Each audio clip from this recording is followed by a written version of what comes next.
Like Makuta Pterodax, like Maxilos, like Toa Matanui. We're here, large and in charge, with a big set in your LEGO collection. We're the set that sits on your shelf that you look at and you say, dang, that was a good set. We're the Barnacle Inspiration Series. Welcome to the big show, the main show, the Cardist Dragon of your LEGO collection. Today's episode is all about weapons. This is kind of just like one of those episodes I always go back to, that I'll just kind of always be doing a lot of, I guess. It's like Self-Mocks, it's like Rakshi, it's like a bunch of things. Where it's like, people always want this episode, people are always like, do a weapons episode. It's like, I've done like 3. But yet it's a fun one, it's a good one to go back to, and it's one that you kind of have weapons in every mock that you make, and so it's always a good one to get the inspirational juices flowing and going, hey, I like what those people did, I'm going to do something similar. And you know, sometimes we repeat some points, sometimes it's good to hear them again.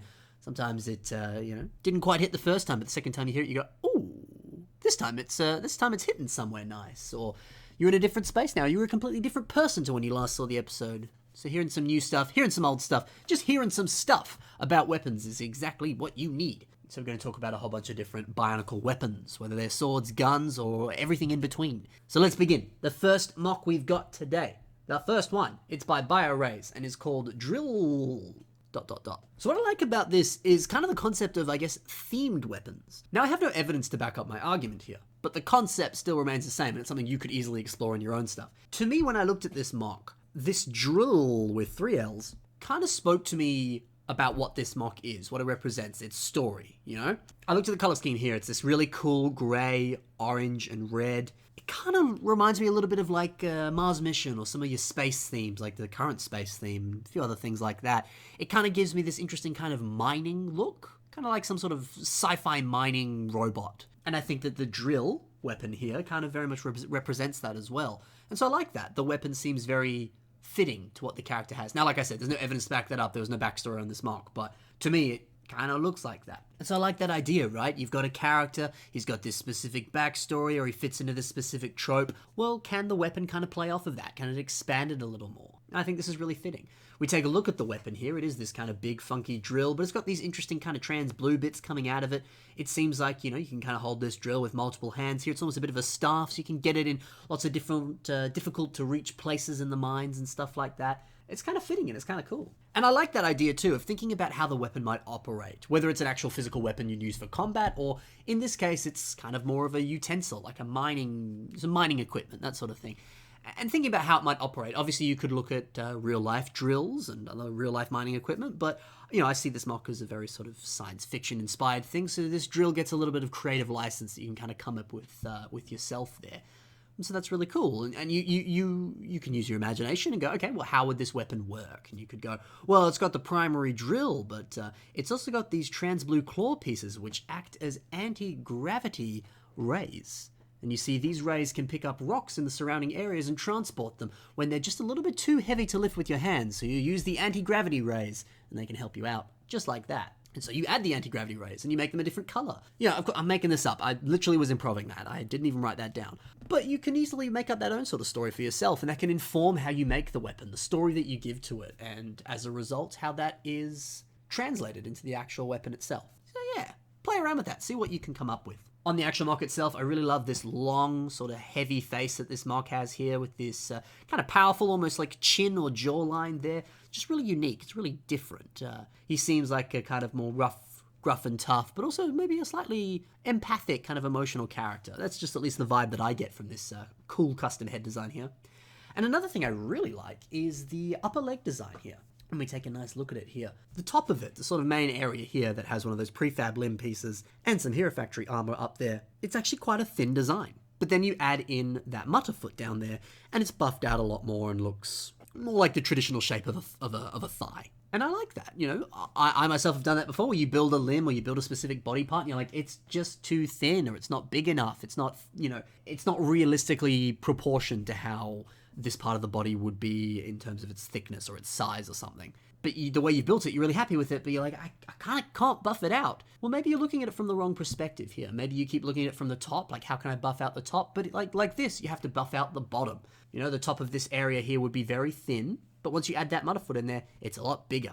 And he's adding that on the bottom of the leg, or not the leg, the bottom of the thigh there. So maybe that's something you could consider as well. Maybe you're building a mock right now and you're going like, I just don't know how to look at this. Maybe take a look at it from the other side. Maybe that's another way of approaching it. Maybe you've already done that. Either way, there's some interesting thinking. So this is a pretty cool mock. On to the next one. This is Interface by ZZ. So we take a look at the sword that this mock has here. And it's a really, really cool looking sword. And it uses this specific system piece to kind of form the main kind of blade on this weapon here. And that system piece on Bricklink is called Plate Modified 2x16 with angled side extensions and axle hole rotor blade. And that's right. You guessed that, hadn't you? You knew that was the name, but now you...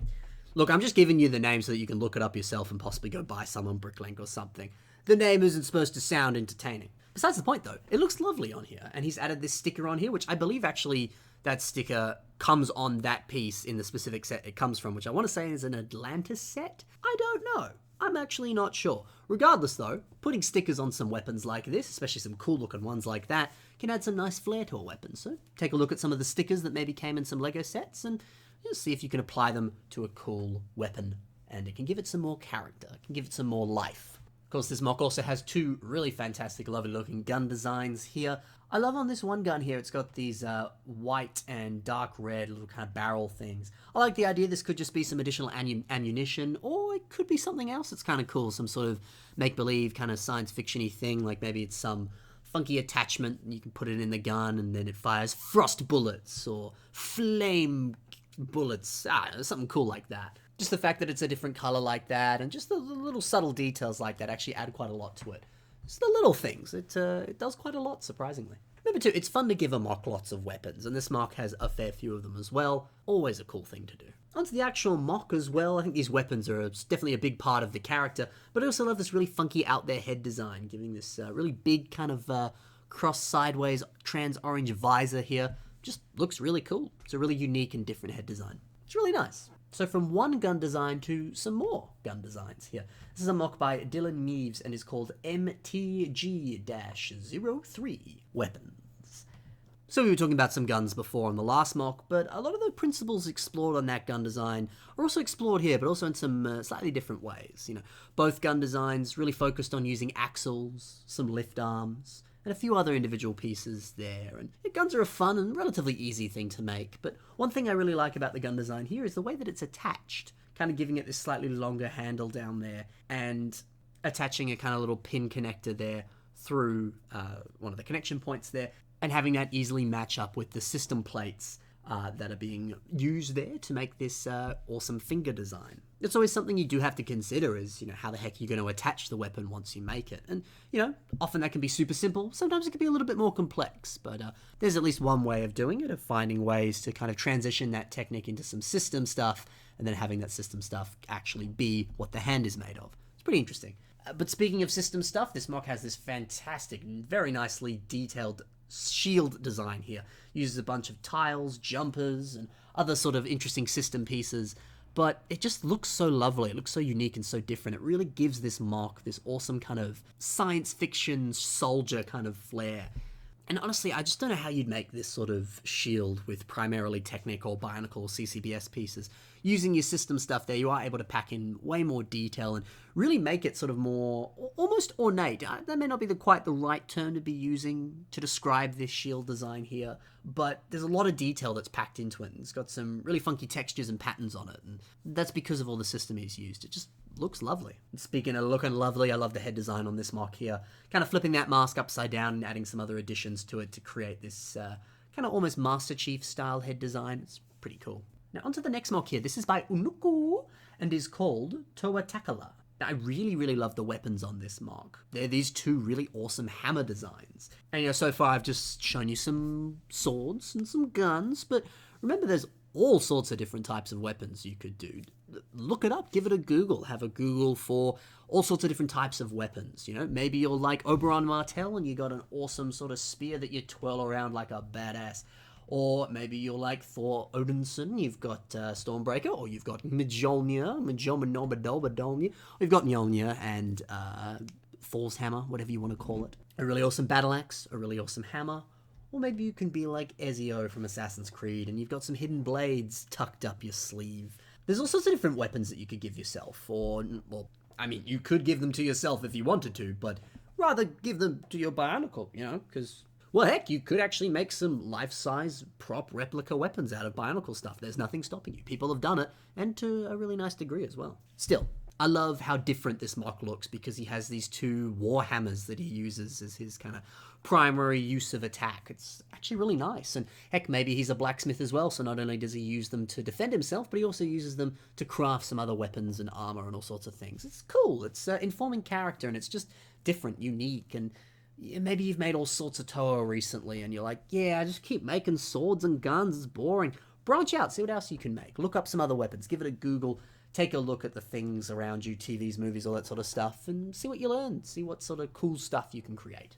I love the trans-orange boat studs on these hammers as well. It kind of makes it look like these hammers are like magically enchanted with some kind of like fire energy or something, and I don't know, it's just nice. I like that. It's a very slight addition, but it does a lot, I think. Another thing too, and this was a point of debate that I've spoken about it with a couple different people, and most people I've spoken to have had different answers actually. These weapons are the same color scheme as the Toa, and part of me goes, you know, not everyone who has a weapon in the real world, I'm not talking about, you know, Moks and Bionicles here, the colors of their sword or the colors of their shield don't always directly match the colors of their armor. You know, sure, sometimes you see some knights who have a silver sword and some silver armor, but sometimes you see knights who have like padded leather brown armor, and then they've got this very striking silver sword that's, you know, quite a different color. Or you've got knights that have, you know, striking kind of yellow cloth for their armor and deck themselves out in the colors of their house, or, you know, their kingdom or whatever, and it's a different color to the sword.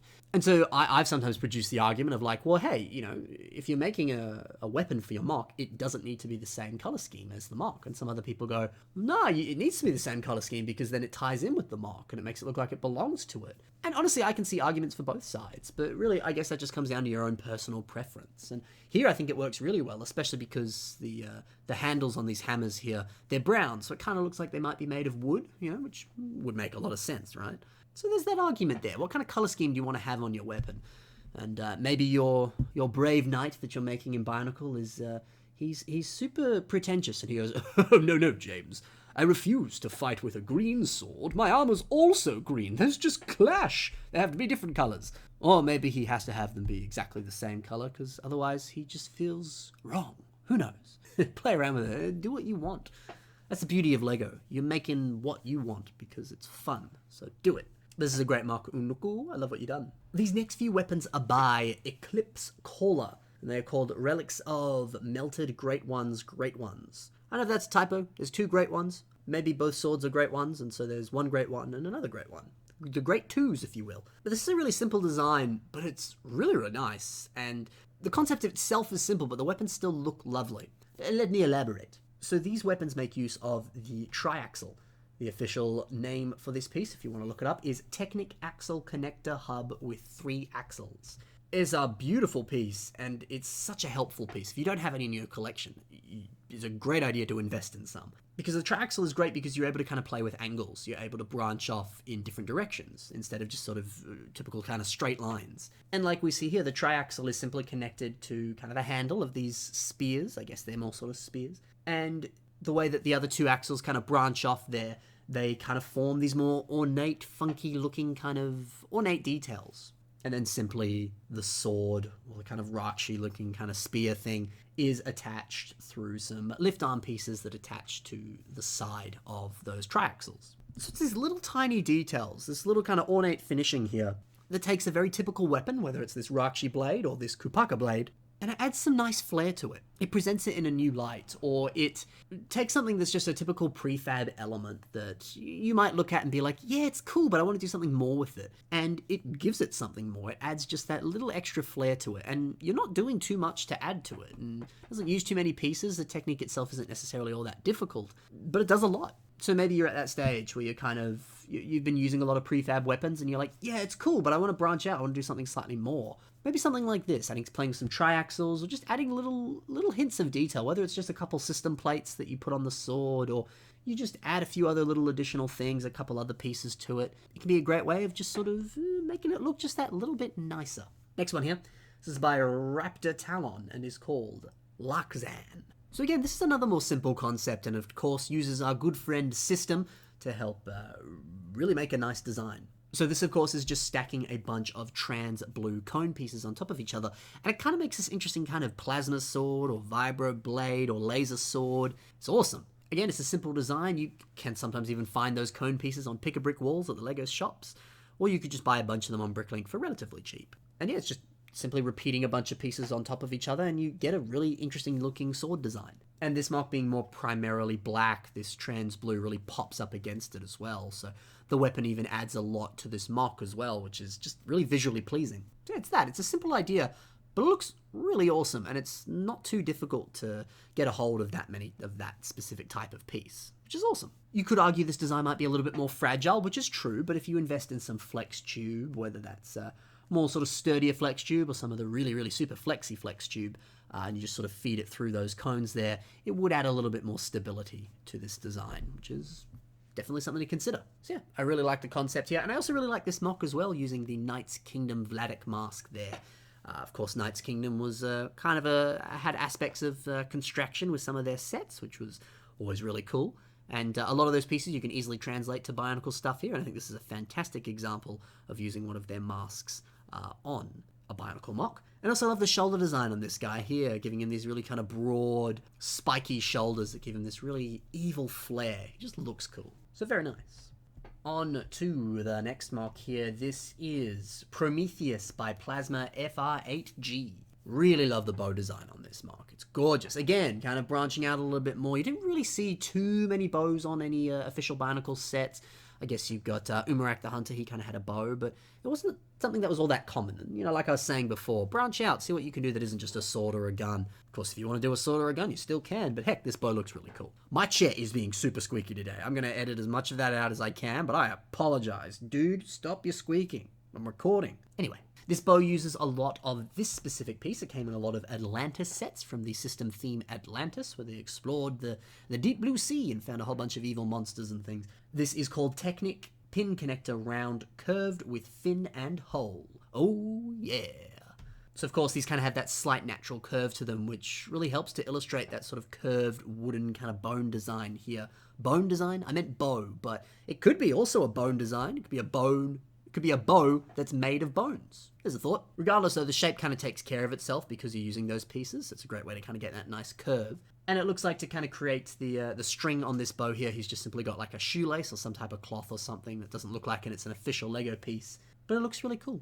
Although there's an argument. There was, at one point, I'll include some pictures of it, there were at some point Bionicle shoes.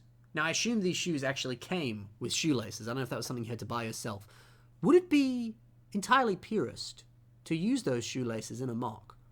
Because technically it is a Lego product. You know, came in these official Lego shoes. So maybe if you do want to use some shoelaces, but you want to be super purist about it, you can buy these shoes just for the shoelaces, and then put it in your MOC. And then you can add your own shoelaces to the shoe, and then you can wear these Bionicle shoes out in the town, and people walk past you and go, man, he's a cool dude. Do it. Anyway, I imagine with this custom string here, you could probably, for the most part, fire this bow, depending on how you finagle it, which is also cool. Maybe you want a bit of functionality in your weapons that you yourself could even kind of play with. Of course, this MOC also has a cool sort of sword as well. That's also pretty cool, giving your MOC multiple weapons, like I said before. Also love the hooded design to this guy, kind of making him have this kind of rogue-like look. He's awesome. As well, too, kind of using the G2 Liwa green on this MOC, it really pops up against the kind of gunmetal and black design of this. It's just really nice. On to the final MOC. This is by Diego Corridera and is called Ignite Soldier. I love the gun that he has here. Of course, we're talking about weapons, so that's what we'll talk about now. It kind of has this nice kind of almost like portal gun look to it, as well as this just interesting kind of sci-fi look. A lot of the guns that we were seeing before take a lot of reference from real-world guns, whereas this one is a very massive departure from real-world stuff. And I love that, you know, whether that's you're being inspired by, you know, science fiction video games, Halos, or all sorts of different stuff, maybe Mass Effect, all that sort of stuff. Or you just want to go ham and make up your own kind of crazy cool space ray gun. You can do so. There's nothing stopping you. Like I'm saying before, you get to build whatever you want with Lego. Go crazy. Be accurate. Don't be accurate. Do whatever you want. Make some cool, crazy guns exactly like this here. And I love, too, that, again, it kind of fits with the aesthetic of this MOC, kind of having elements of, you know, kind of trans orange dishes and bits of black and stuff that fit in with the mock as well. Yeah, like I was saying, whether or not the weapon needs to be the same color as the mock, it works really well here regardless, and I like that. I also really like the pose that this mock is in here in this picture. Kind of like he's running, he's on a mission, he's shooting back at the bad guys. Posing can do so much, so if you are taking a picture with your mock, yeah, maybe play around with some of the poses, just because it looks cool. But yeah, a cool gun design and a lot of cool gun designs in this weapons-centric episode of the Bionicle Inspiration series. If you enjoyed this one, well, I hope you did. And if you want to see some of your own stuff, you can do so. You can submit them through the email you're currently seeing on your screen. Just send me a picture, any information you want to throw in, maybe a picture or two, as many pictures as you want. And one day it'll appear on the show. Also, in the description below, you can find that email if you want to copy and paste it, and you can also find links to the mocks that you saw in today's episode. Be sure to check out those guys. They've made some fantastic stuff. You can also find links to my social media, where I will probably post pictures of Bionicle weapons and a few other weapons and mocks and all sorts of different things. You can check that out if you so please. There are links there. Otherwise, that's it for this episode of the Bionicle Inspiration series. Hope you enjoyed. Changing my accent at the end of the episode. What a twist. Bye for now. See you in the next episode. Chair, please stop squeaking. Your reign will come to an end soon. I'm buying a new chair soon. It's just a matter of time. See you guys. Bye for now.